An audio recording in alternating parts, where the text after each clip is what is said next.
One day I was upset by somebody who worked for His Holiness. I didn't think he behaved well, and I was disappointed in him.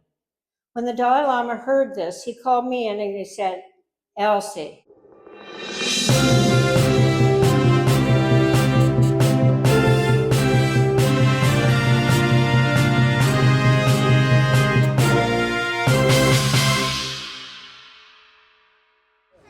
Oh my goodness. 1, 2, oops, I get it in your hair. Okay. 3, oh, thank you. Now, should we? Yes. So they're going to put the copies on us? That's proceed. Or not? Okay, this is good. Everyone, welcome Elsie Walker and her beautiful family. We are very excited to have you all here. Thank you for coming. So today we have requested Rinpoche to lead a brief moment of mindfulness practice and meditation practice for us. So please thank and welcome Chingsa Rinpoche on the stage.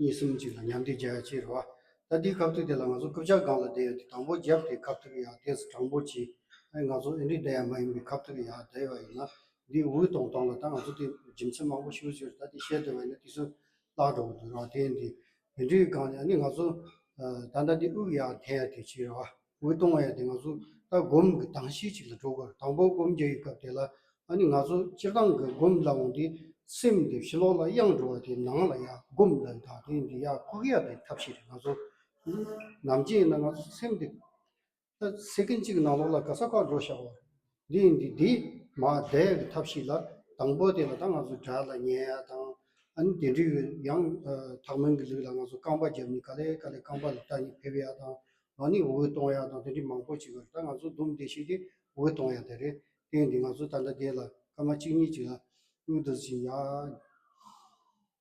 식침부 중요해요. 아니 갈래 마도 양엔디 지야 식침부 이 갈래 마도 디강라 가서 삼도 디강라 파 땅터와이나 아니 가서 가서 남 소소 남시디 저진 콘도여 디랑 삼도 땅터와이나 이거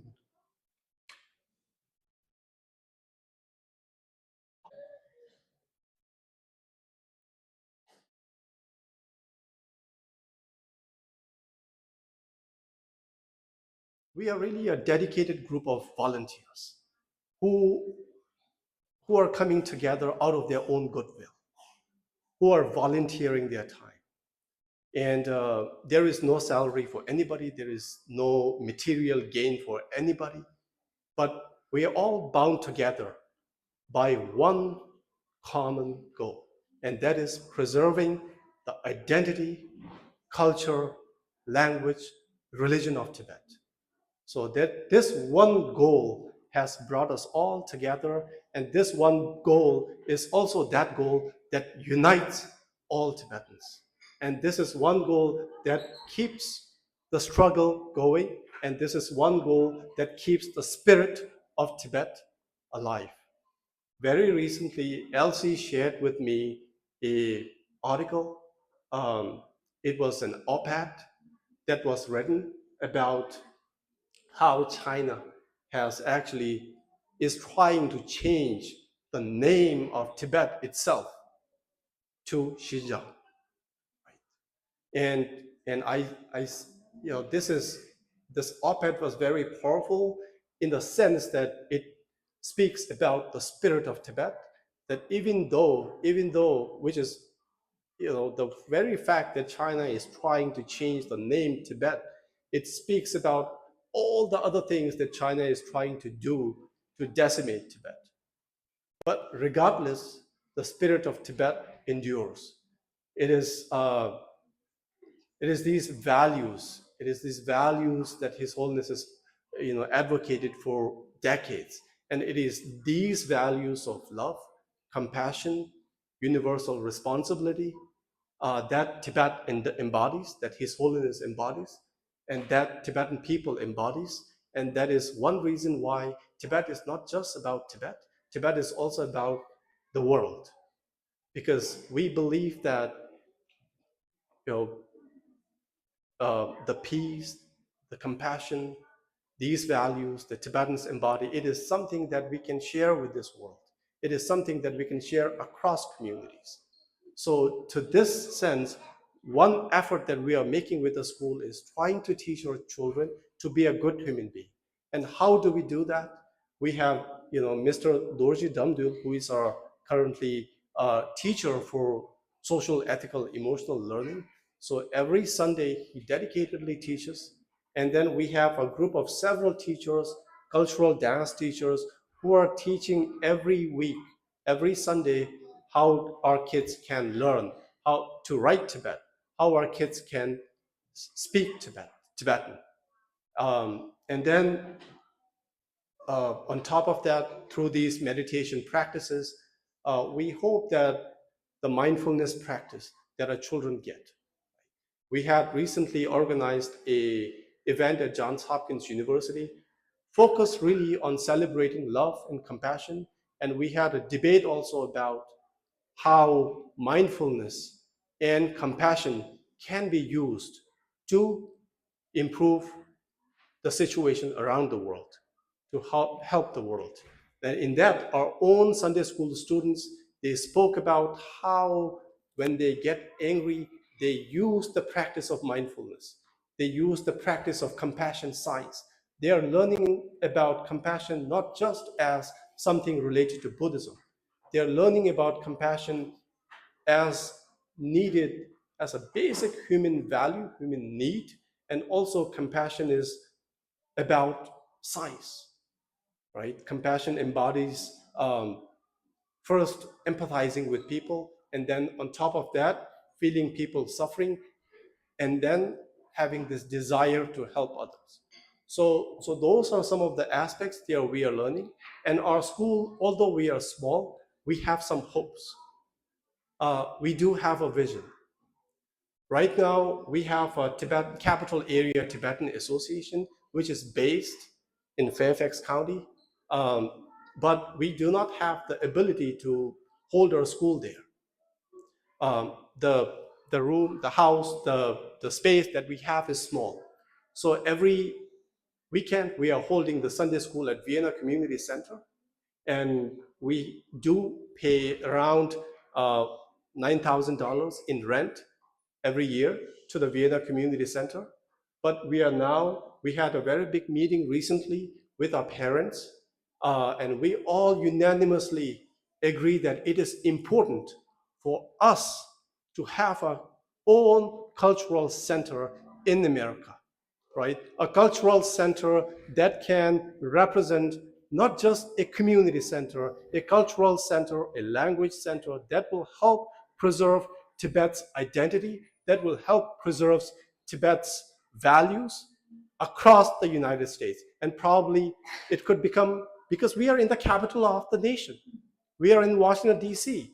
Why can we not do this? We all believe that we can do this, and we would like to continue to work toward this vision of a school, working with the leadership of Capital Area Tibetan Association, and working across the board. And we will continue to seek support toward this. And I'm very, very grateful that all of our parents are extremely motivated and energized, committed in making this dream and vision come true. So I want all of us to pray that this happens, and I want all of us to hope that we can work toward that. So once again, I wanted to thank you, Elsie, and the family. And for second, we have Thanksgiving is coming around the corner, and we have few of our dedicated school students to be saying words of thanks, led first by president of our student council. We do have a student council that manages the student affairs, that is also elected amongst our students. Our president is Mr. Nyindagyal. So Mr. Nyindagyal, please. Tashi Dilek, everybody gathered here today, and a very special welcome to Miss Elsie Walker and family. Miss Elsie Walker worked for His Holiness the Dalai Lama, representatives to the United States, established and managed an economic department in Tibet, and served as the president of the Mountain Institute. As president of our student council, it is my honor to thank you on behalf of the entire student body. Ms. Walker's deep connection to both the Bush family and the Tibetan cause offers us a very unique perspective on history and compassion in action. Thanks to the efforts of Ms. Walker, President George H.W. Bush became the first sitting U.S. president to speak with His Holiness the Dalai Lama in 1991. This was a crucial moment that helped develop support for Tibetan culture and human rights in America. This meeting was not only historic, but it was a testament to the values of friendship, respect, and spiritual connection, despite political pressures from the State Department and Chinese diplomats. Her efforts teach us about the importance of standing up for justice and cultural preservation, even when facing powerful opposition, for issues that even resonate beyond Tibet. Today, as we learn from her experience and commitment, may we be inspired to carry forward the spirit of compassion and courage in our own lives and communities. Thank you, Ms. Walker, for sharing your journey with us, and thank you all for being a part of this event. Thank you for coming here today. I would like to present this art on behalf of every little children of Tibet to preserve Tibetan culture, language, and religion. Thank you for showing your compassion, bravery, and wisdom. Thank you. Many Tibetan people, including my parents, had a hard time. It was that nobody knew who Tibetans really are. You have now given us an opportunity to show and tell a lot of people on who we are. You've been a good friend to His Holiness the 14th Dalai Lama, and have advocated about Tibet to preserve our Tibetan culture, language, and identity. Thank you for never giving up on Tibet. I'm a father, and I'm in 6th grade. Thank you so much for being here today, Ms. Walker. When I learned you related to George H.W. Bush and used that connection to help our Tibetan people, I thought that was way cooler than inventing a light bulb. You didn't just make one phone call, you advocated for us and brought together His Holiness the Dalai Lama and President Bush, two great leaders who honored each other with that meeting. Suddenly, the whole world asked, "Where is Tibet?" We finally got to tell our story, and that's all thanks to you. My grandmother says when someone helps you climb a mountain, you should never forget their kindness. Well, Miss Walker, you helped us put Tibet on the map, literally. So on behalf of all Tibetan people, thank you. In Tibetan, we say Tashi Delek, blessings and good fortune. May all the good you've done for us come back to you 1,000 times over. Thank you again for everything. Teacher, thank you so much, and I hope you have a healthy and happy 2026. Good afternoon, my name is Kundan Dorji and I am in 6th grade. Afraid and alone, a Tibetan mother prays in Lhasa. She carefully tucks away her portraits of His Holiness for fear of them being seen by the Chinese. Tibet was no longer a free country. She watches as people run away from the country that used to be home. She hopes that one day these people can return to this beautiful country feeling safe, and so do hundreds of thousands of other Tibetans. Many people have worked hard for this cause, and one of the most important people has luckily come here today, Madam Elsie Walker. You played a crucial role in arranging the meeting between His Holiness the 14th Dalai Lama and President George Bush. Without your hard work, I probably would not be here attending this amazing school every Sunday. Thank you. I hope you live a long, happy life. And thank you, Madam Elsie Walker, for your presence today. I stand here today to offer my gratitude for your service to Tibet. Since 1959, we Tibetans have been residing all over the world seeking global support for our homeland. Despite significant pressure from China, the United States has stayed committed to human rights and democracy. You've played a critical role in generating this support, for which I want to thank you on behalf of all Tibetan students. Thank you for arranging the crucial meeting of His Holiness with President Bush and your tireless effort to help Tibet for decades. You have no Tibetan parents, no Tibetan relatives, but you still decided to help and raise awareness to Tibet. You are the water on Tibet's seed that's helped it to grow, and as a young Tibetan student, I want to reassure you we Tibetans are committed to working hard to preserve our unique culture and freedom, and keep the cause of Tibet's struggle for freedom alive. Thank you. I've been chosen and I'm currently a senior in high school.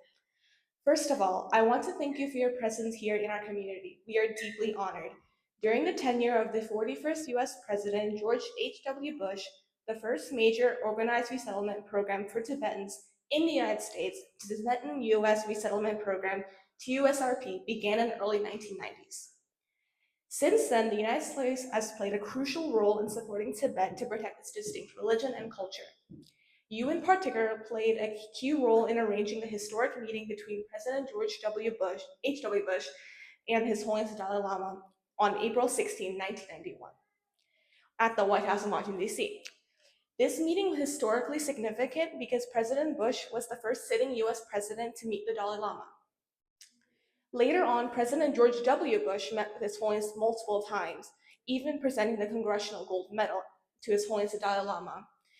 Madam Walker, you and your family support has helped us highlight Tibet on a global level and help us preserve our language, culture, and identity, for which I'm deeply grateful for. As a Tibetan student, I deeply appreciate you because of your commitment to Tibet, and it makes me feel seen in a world where our voices are so easily overlooked. Your support gives me hope that our stories being heard and my generation's dreams for Tibet are being shared. Thank you so much.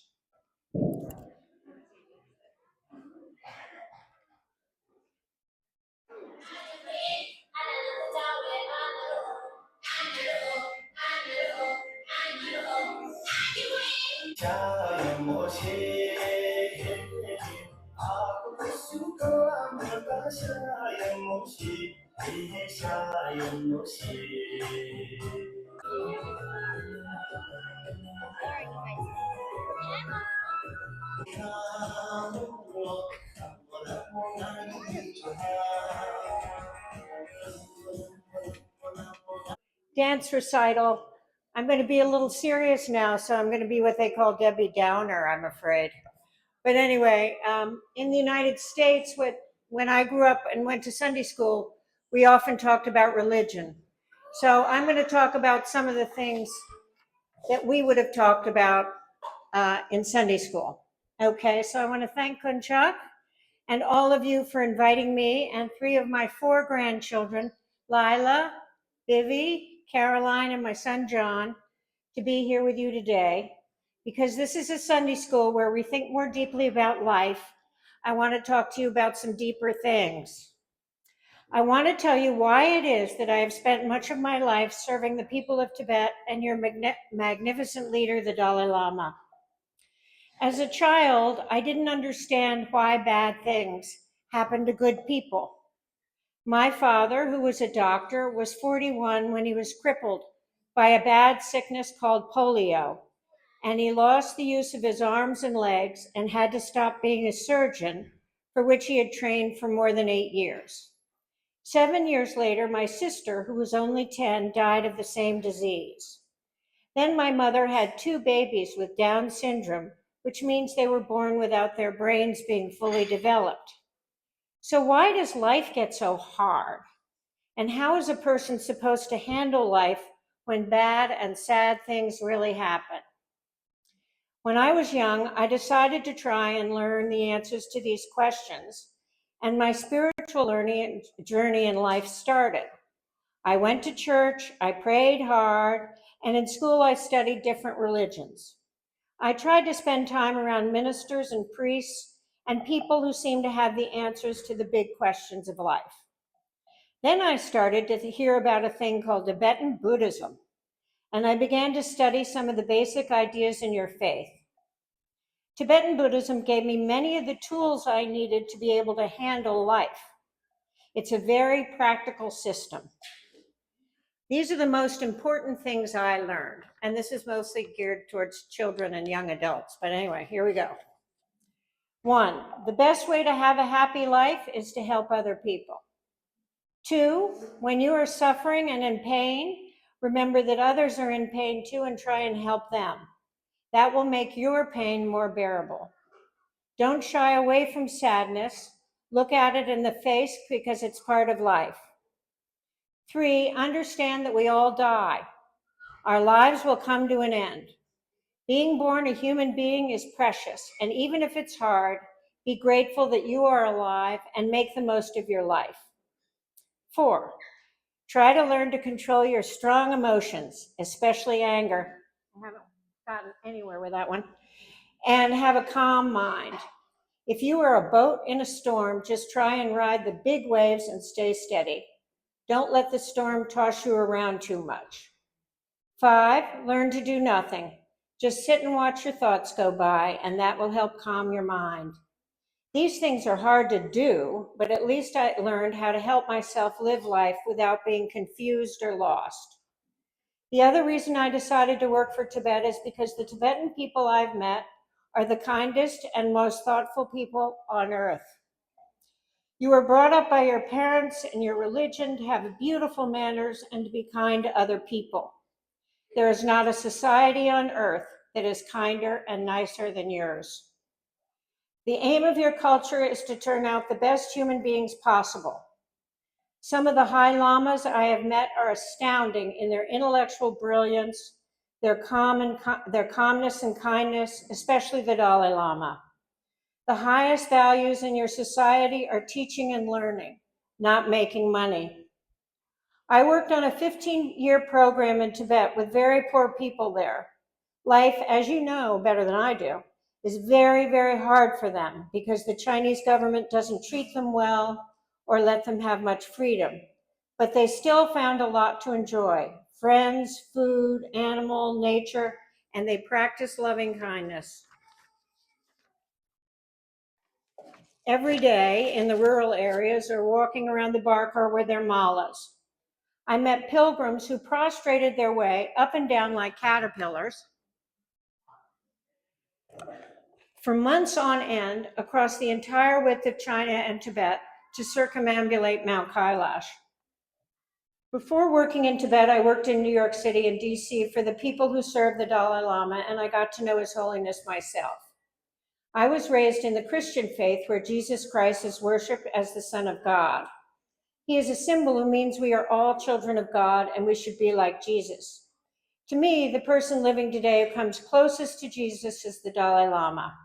He has spent his whole life trying to be the very best person he can be, and he has turned out to be brilliant, joyful, and helpful to millions of people through his teaching. Somebody once asked the Dalai Lama if he met Jesus, what he would ask him, and then the Dalai Lama said he would ask him who his teacher was. So how did he become this way? He studied hard, he meditated, and he spent time learning from other people. Then he taught others what he had learned from the Buddha, from books, and from teachers, and from life.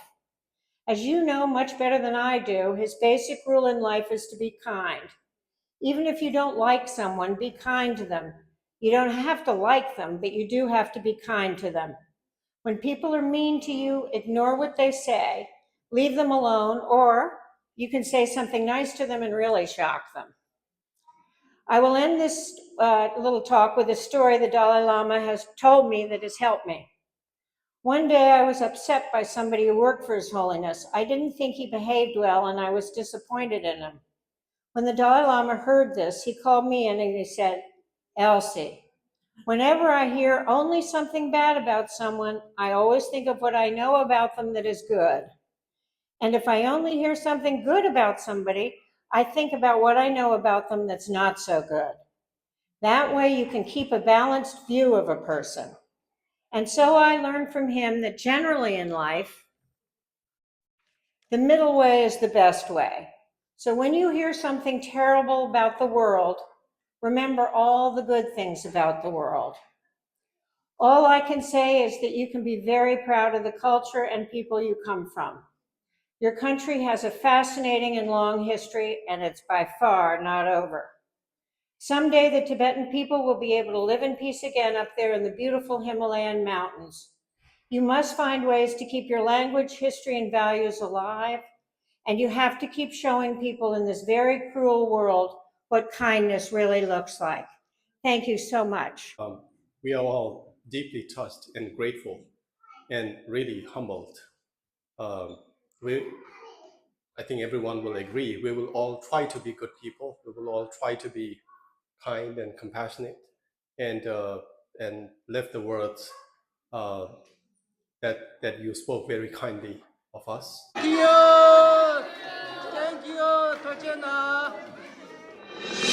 you.